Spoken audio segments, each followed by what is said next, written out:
जय हिंद दोस्तों, स्वागत है आप सभी का हमारे YouTube चैनल HD क्लासेस में। दोस्तों आज की इस वीडियो में सामान्य हिंदी से रस छंद अलंकार से टॉप 40 प्लस MCQ क्वेश्चन को कवर करने वाले हैं, जो आपके आने वाले एग्जाम के लिए काफ़ी ज़्यादा यूजफुल होने वाले हैं। तो दोस्तों वीडियो को लास्ट तक ज़रूर देखें, और अगर आप हमारे चैनल पर नए हैं तो वीडियो को लाइक और हमारे चैनल को सब्सक्राइब जरूर कर लें, ताकि अगली वीडियो का नोटिफिकेशन आप तक पहुँच सके। तो चलिए दोस्तों बात कर लेते हैं फर्स्ट क्वेश्चन के बारे में। फर्स्ट क्वेश्चन है, श्रृंगार रस का स्थायी भाव क्या है? श्रृंगार रस का स्थायी भाव रति है, यानी इसका आंसर ए वाला हो जाएगा। अगला प्रश्न है, किस भाव की परिपक्व अवस्था को रस कहा जाता है? दोस्तों ये स्थायी भाव की परिपक्व अवस्था को रस कहा जाता है, यानी इसका आंसर डी वाला हो जाएगा। अगला प्रश्न है, जो भाव मन में केवल अल्पकाल तक संचरण करके चले जाते हैं उन्हें कहा जाता है? दोस्तों उन्हें संचारी भाव कहा जाता है, यानी इसका आंसर ए वाला हो जाएगा। अगला प्रश्न है, अमर्ष क्या है? अमर्ष एक संचारी भाव है, यानी इसका आंसर बी वाला हो जाएगा। अगला प्रश्न है, जुगुप्सा का स्थायी भाव किस रस से संबंधित है? जुगुप्सा का स्थायी भाव बीभत्स रस से संबंधित है, यानी इसका आंसर सी वाला हो जाएगा। अगला प्रश्न है, हे खग मृग है मधुकर रेनी तुम देखी सीता मृग नैनी में कौन सा रस है? दोस्तों यह है, इसमें वियोग श्रृंगार रस है, यानी इसका आंसर डी वाला हो जाएगा। अगला प्रश्न है, देखी सुदामा की दीन दशा करुणा केरी के करुणानिधि रोए में कौन सा रस है? दोस्तों इसमें करुण रस है, यानी इसका आंसर सी वाला हो जाएगा। अगला प्रश्न है, वीर रस का स्थायी भाव क्या है? वीर रस का स्थायी भाव उत्साह है, यानी इसका आंसर सी वाला हो जाएगा। अगला प्रश्न है, किस रस को रसराज कहा जाता है? दोस्तों श्रृंगार रस को रसराज कहा जाता है, यानी इसका आंसर ए वाला हो जाएगा। अगला प्रश्न है, विस्मय स्थायी भाव किस रस में होता है?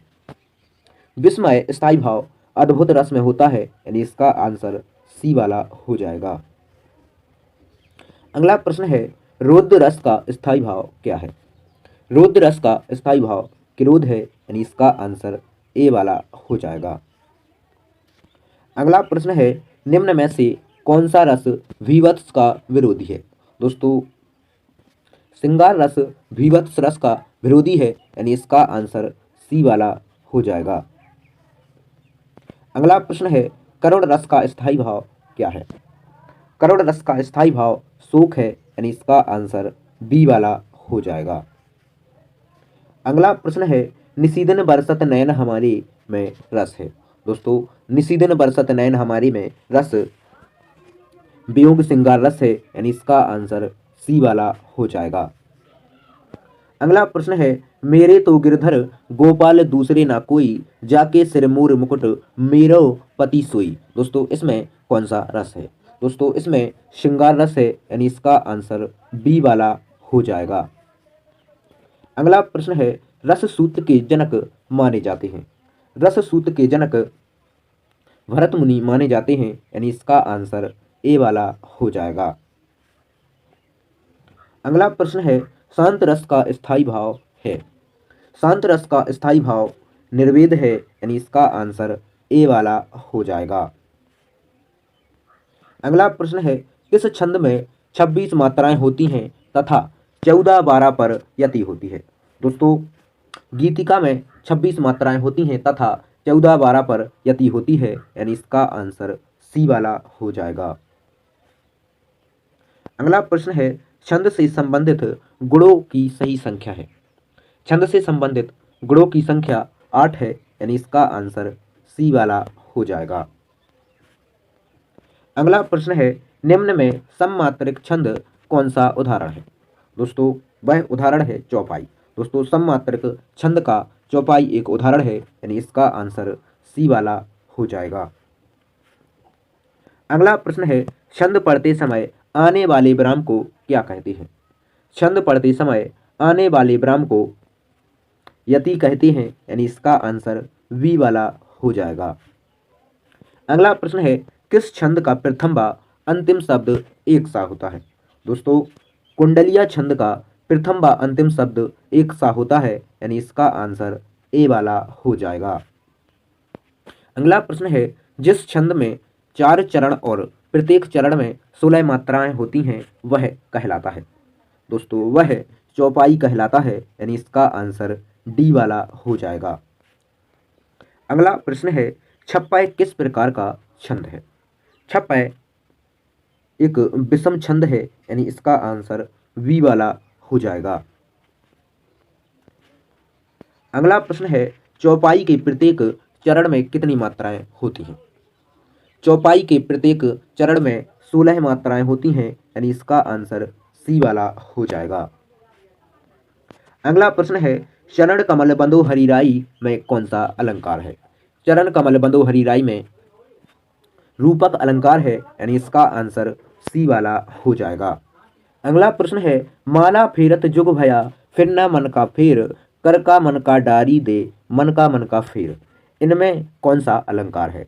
दोस्तों, इसमें यमक अलंकार है, यानी इसका आंसर डी वाला हो जाएगा।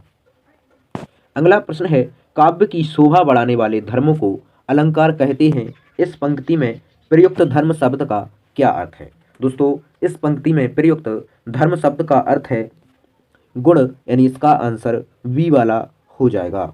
अगला प्रश्न है, जेते तुम तारे तेते नभ में ना तारे हैं, इस वाक्य में कौन सा अलंकार है?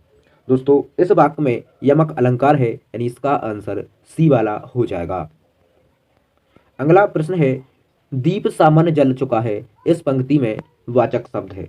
दोस्तों, दीप सामन जल चुका है, इस पंक्ति में सा वाचक शब्द है, यानी इसका आंसर वी वाला हो जाएगा।